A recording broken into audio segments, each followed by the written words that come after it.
Moïse dit à Dieu, j'irai donc vers les Israélites et je leur dirai, le Dieu de vos pères m'a envoyé vers vous. Mais s'ils me demandent quel est son nom, que leur répondrai-je? Dieu dit à Moïse, je suis celui qui suis. Et il ajouta, c'est ainsi que tu répondras aux Israélites.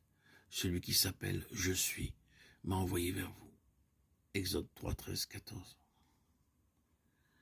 Jésus donc leur dit, quand vous aurez élevé le Fils de l'homme, alors vous connaîtrez que je suis. Jean 8, 28. Dans Jean 8, 28, le texte grec dit que moi, je suis. D'éternité en éternité, notre Dieu est Dieu. En tant que tel, il n'est limité ni par le temps ni par l'espace. Considérons brièvement ce fait. Dans le psaume 90, verset 12, le psalmiste déclare « Enseigne-nous à bien compter nos jours, afin que nous appliquions notre cœur à la sagesse. » Ou porter à la sagesse. Si les hommes étaient vraiment sages, ils auraient la capacité de compter le nombre de leurs jours. Cependant, le Seigneur n'a pas besoin de compter ses jours, car il est Dieu d'éternité en éternité. Pierre déclare « Devant le Seigneur, un jour est comme 1000 ans, et 1000 ans sont comme un jour. » 2 Pierre 3, 8. Calculer les jours de cette façon va au-delà des possibilités humaines. S'il nous fallait compter les heures comme des semaines et les semaines comme des heures, nous mettrions de la confusion dans beaucoup de choses. Mais en tant qu'être humain, nous sommes assujettis au temps. Toutefois, Dieu regarde un jour comme 1000 ans et 1000 ans comme un jour.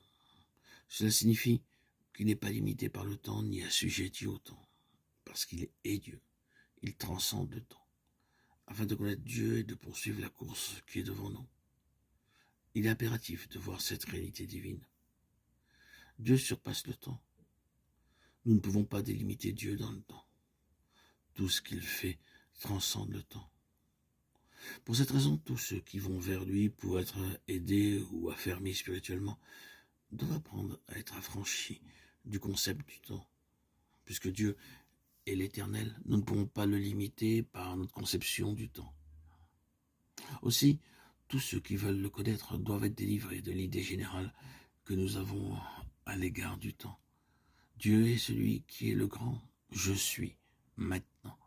Un aspect particulièrement significatif, c'est que Dieu est le Dieu de l'aujourd'hui, c'est cela. C'est celui qui est toujours maintenant. En d'autres termes, avec Dieu, le concept de temps n'existe pas. Cela ne signifie pas cependant que le Seigneur exclut le temps. Cela veut seulement dire qu'il n'est pas lié par lui. En tant qu'être humain, nous divisons le temps en périodes. Nous disons qu'une certaine période c'est le passé, qu'une autre c'est le futur, et qu'une autre encore est ce que nous appelons le présent, aujourd'hui ou maintenant. Lorsque nous, êtres humains, nous pensons au temps, nous pensons toujours au passé, au présent et au futur. Et lorsque nous entrons dans le domaine de Dieu, son temps de référence est toujours maintenant, car il n'a pas de passé, il n'a pas de futur. Parce que ce qui est passé est encore présent pour lui. Et ce qui doit encore arriver est aussi présent pour lui. Encore une fois, je ne dis pas que pour Dieu, il y a absence de temps. Ce que nous essayons d'expliquer ici, c'est que le temps tel que nous le concevons ne peut pas s'appliquer à Dieu. Notre temps est réparti dans le passé, le présent et le futur. Mais Dieu a seulement l'éternel maintenant, un présent ininterrompu. Pour lui, il n'y a ni passé ni futur auquel il soit assujetti.